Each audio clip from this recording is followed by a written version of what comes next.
విపక్షాల రాష్ట్రపతి అభ్యర్థి యశ్వంత్ సిన్హాకు హైదరాబాద్లోని బేగంపేట ఎయిర్పోర్ట్లో సీఎం కేసీఆర్ ఘన స్వాగతం పలికారు. విమానం దిగగానే ఆయనకు ముఖ్యమంత్రి శాలువా కప్పి పుష్పగుచ్చం అందజేశారు. ऐसे एक नेता को आज स्वागत करने में हम फख्र महसूस करते हैं। आज हम भाग्यशाली है कि एक अच्छे नेता को अच्छे ढंग से हमने राष्ट्रपति पद के लिए चुना है और आज हैदराबाद में जब वो आए हम बड़ी अच्छी तादाद में उनके स्वागत भी किए हैं। इस चीज़ को लेकर देश के सारे पार्लियामेंटेरियंस को मैं एक अपील करना चाहूँगा। भारत में हमारे लोकतंत्र है, we have a democracy in practice in India. इससे पहले जब वीवी गिरी साहब राष्ट्रपति चुनाव के लिए लड़ रहे थे, उस समय हिंदुस्तान में एक नारा चला कि भाई आत्म प्रबोध से वोट दीजिए, और उसी के अनुसार वीवी गिरी जी का भी जीत हुआ। यह हमारे देश के इतिहास में है।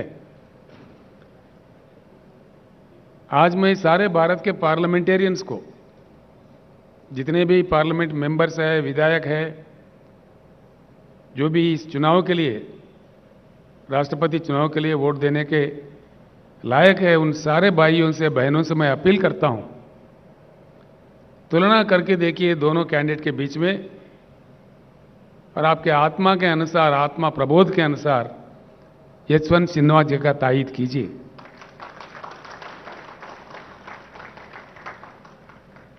यशवंत जी, मैं दो चार शब्द जरूर कहना चाहूंगा। आशा करते हैं कि आप जीत जाए और देश का मान्यता बढ़े, देश का मान मर्यादा बढ़े। आप जैसे पर्सनालिटी जीतती है,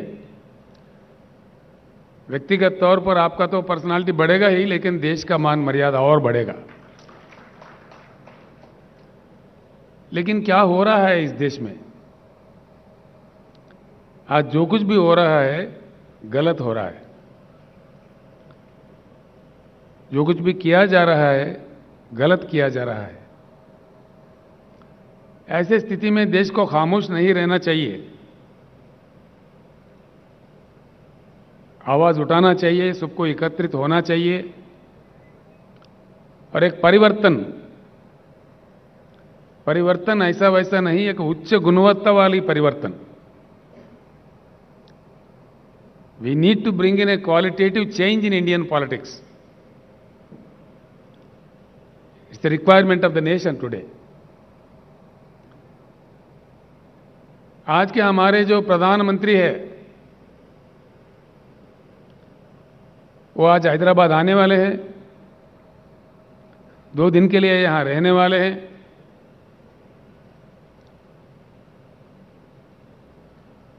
गला फाड़ फाड़ के हमारे खिलाफ बोलने वाले हैं। कोई बात नहीं, लोकतंत्र है, जो जिसके समझ में आए बोले, जो जिसको कहना है कहे।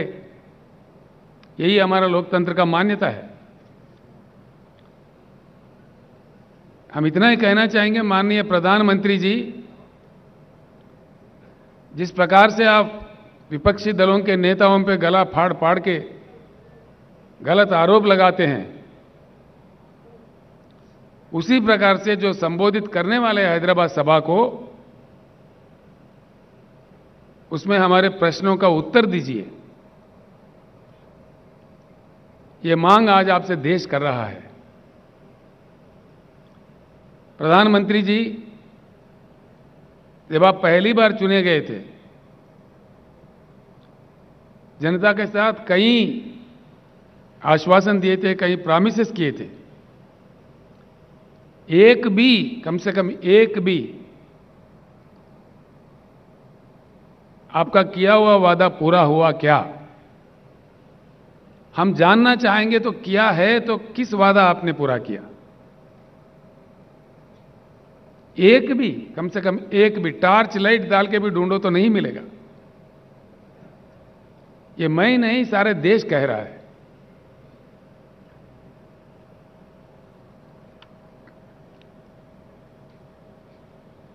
आप समझते हैं आपसे बड़ा बुद्धिशाली कोई है ही नहीं। ठीक बात है। किसानों के बारे में, जो हमारे देश का बहुत बड़ा हिस्सा है, देश के अन्नदाता है, आपने कह दिया कि किसान का इनकम डबल करेंगे। डबल तो हुआ ही नहीं, खर्चा डबल हुआ जरूर। आपने जिस प्रकार से डीजल बढ़ा दिए, पेट्रोल बढ़ा दिए, बिजली का कीमत बढ़ा दिए, खाद का कीमत बढ़ा दिए, उससे इन्वेस्टमेंट डबल जरूर हो गया है। भले ही मैं हैदराबाद से कह रहा हूं कि हिंदुस्तान के हर किसान ये बात जानता है, वो उनका पर्सनल एक्सपीरियंस है। और आपने जिस प्रकार से 3 बिल लाए हैं खेती किसानी को लेकर के, 13 महीने इस देश में किसानों ने आंदोलन किया आपके सरकार के खिलाफ, आपके नीतियों के खिलाफ। आप किस प्रकार के गंदे गंदे आरोप हमारे अन्नदाताओं पर लगा रहे थे। आपने तो उनको उग्रवादी कह दिया, खालिस्तानी कह दिया, जो आपके मन में आए मनमानी कह दिए। आपके मंत्रियों ने आंदोलनकारियों पे जीप चढ़ाए, कार चढ़ाए, मार दिए, हत्या भी किए। और उस दौरान 700 किसान वीर गति पाए। आंदोलन लड़ते लड़ते 700 किसान का मृत्यु हुआ। आपको इस चीज का एहसास ही नहीं है।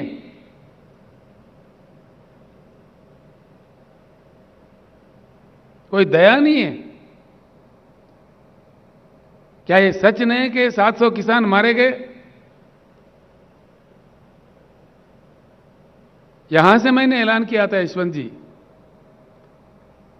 आंदोलन के दौरान जिन किसान भाइयों ने अपनी जान गंवाई है, उनको तो हम लौटा नहीं सकते, लेकिन उन परिवारों के देखभाल के लिए तेलंगाना सरकार की ओर से हमने 3-3 लाख रुपए हर घर में देने का घोषणा किया। और हाल ही में मैंने पंजाब सरकार के सहयोग से चंडीगढ़ तक जाके वहां किसानों के हाथ वो चेक दे दिए। इसके भी हमारे प्रधानमंत्री, हमारे भाजपा के नेता मजाक उड़ा रहे थे, आप तो देते ही नहीं। कम से कम जो देने वाले हैं उनका मजाक भी उड़ाते हैं, ये आपका राज है, ये आपका नीति है। इस प्रकार का सरकार आप चला रहे हैं इस देश में। दोस्तों, ये सोचने की बात है, जिस प्रकार के बातें माननीय प्रधानमंत्री कह रहे थे, माननीय कृषि मंत्री कह रहे थे, भाजपा के वरिष्ठ नेता लोग कह रहे थे, किसानों का जिस प्रकार अपमानित कर रहे थे, आखिरकार हुआ क्या? अगर आप सही थे, अगर आपके बनाए हुए कानून सही थे, आखिर हुआ क्या? सारा देश के सामने आपको सर झुका के किसानों को माफी मांगना पड़ा। आपने माफी मांगा?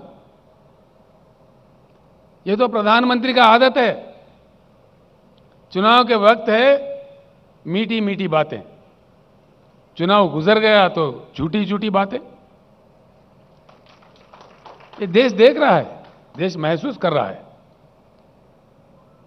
अगर आप सही थे तो फिर किसानों को क्यों माफी मांगा? आपके बनाए हुए कानून क्यों वापस लिए? और उसके बाद में किसानों को जो आश्वासन आप दिए थे, क्या हुआ? आज तक कोई बात ही नहीं है।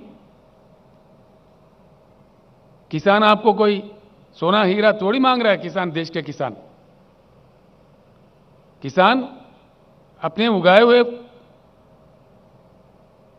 पैदावारी का मोल मांग रहे हैं, मिनिमम सपोर्ट प्राइस मांग रहे हैं, एक इज्जतदार जिंदगी मांग रहे हैं। जिस प्रकार से आप पूंजीपतियों का एनपीएस का कर्जा उतारते हो लाखों करोड़ देके, वो नहीं मांग रहे किसान। किसान मांग रहे तो अपने हक मांग रहे, अपने पैदावारी का दाम मांग रहे, वो भी देने का क्षमता आपके पास नहीं है। आप आवाज ऊंचा करके, बात करके, जो मन में आए कह के आप कहते जाओ, आगे ये नहीं चलने वाला है इस देश में। किसी भी एक वायदा, किसी भी एक प्रॉमिस आपने फुलफिल नहीं किया।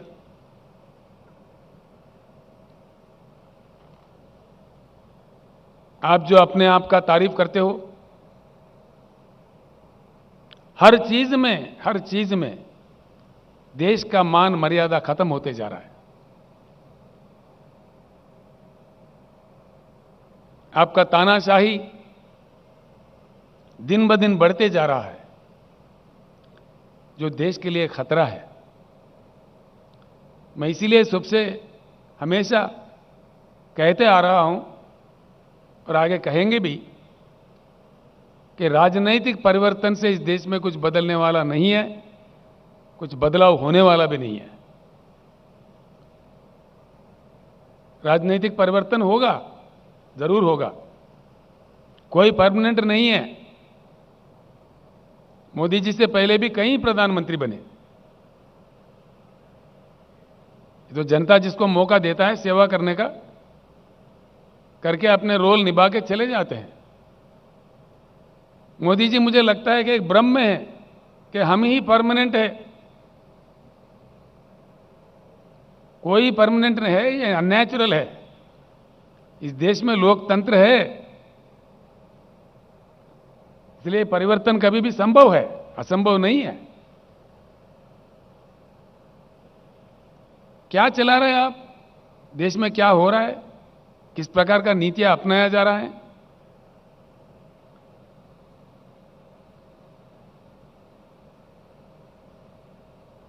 हर हालत से हिंदुस्तान बेहाल होते जा रहा है।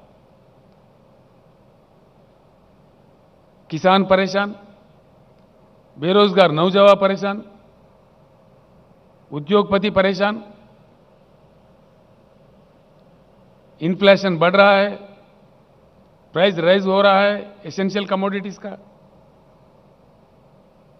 आपका एडमिनिस्ट्रेशन का गुणवत्ता क्या है? क्या नतीजा मिला है इस देश को? Gross misuse of all constitutional bodies, gross misuse दिन ब दिन देखने को मिलता है इस देश में। आप हावी है, आप प्रहार कर रहे हैं। जो आपके विरोध में बोलता है उनको सताया जाता है। लोकतंत्र का खात्मा कर रहे हैं आप, लोकतंत्र का हत्या कर रहे हैं। राज्यों के सरकार को गिराने में आप व्यस्त है। अब तक नौ सरकारें आपने गिराई है, यह आपके रिकॉर्ड में है।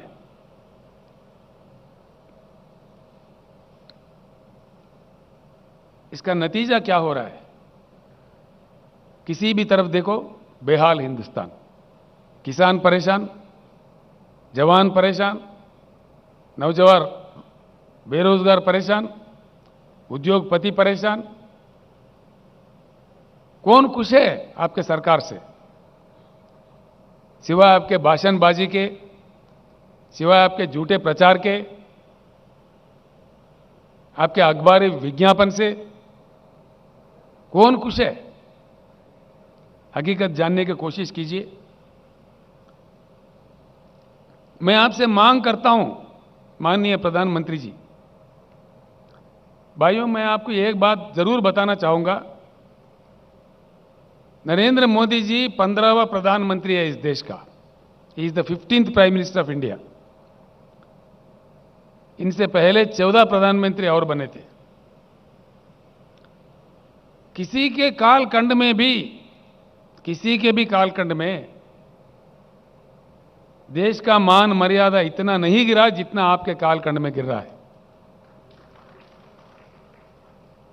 प्रधानमंत्री जी, आपके नारा है भाषण शुरू करने से पहले भारत माता की जय। अगर आपके नारा में सही दम है आपके रगों में बहता हुआ खून में एक बूंद में भी ईमानदारी है, सच्चाई है, तो एक बात मैं सवाल कर रहा हूं, उसका उत्तर दीजिए। कल के सभा में देश के सामने बताइए कि आपके खिलाफ किस प्रकार का जन आंदोलन चल रहा है श्रीलंका देश में, क्यों चल रहा है।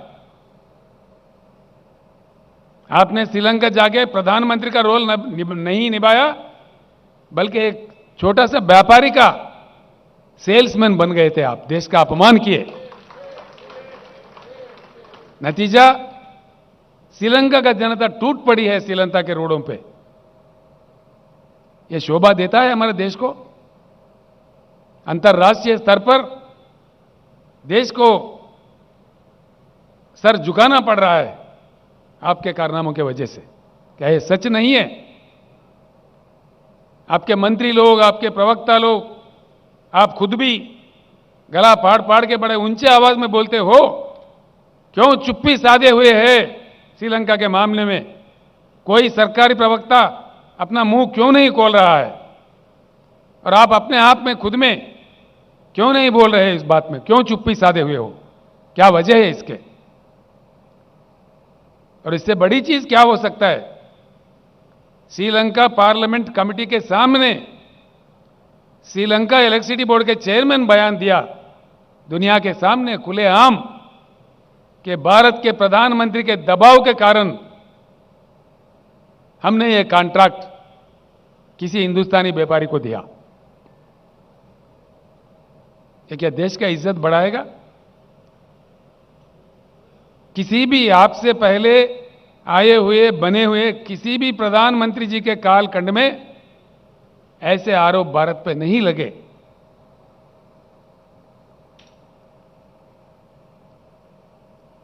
भले ही आप खामोश हो, हम खामोश नहीं बैठेंगे,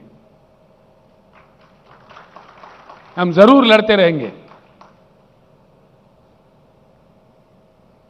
व्यक्तिगत रूप से मुझे भी नरेंद्र मोदी से कोई लेना देना कुछ नहीं है।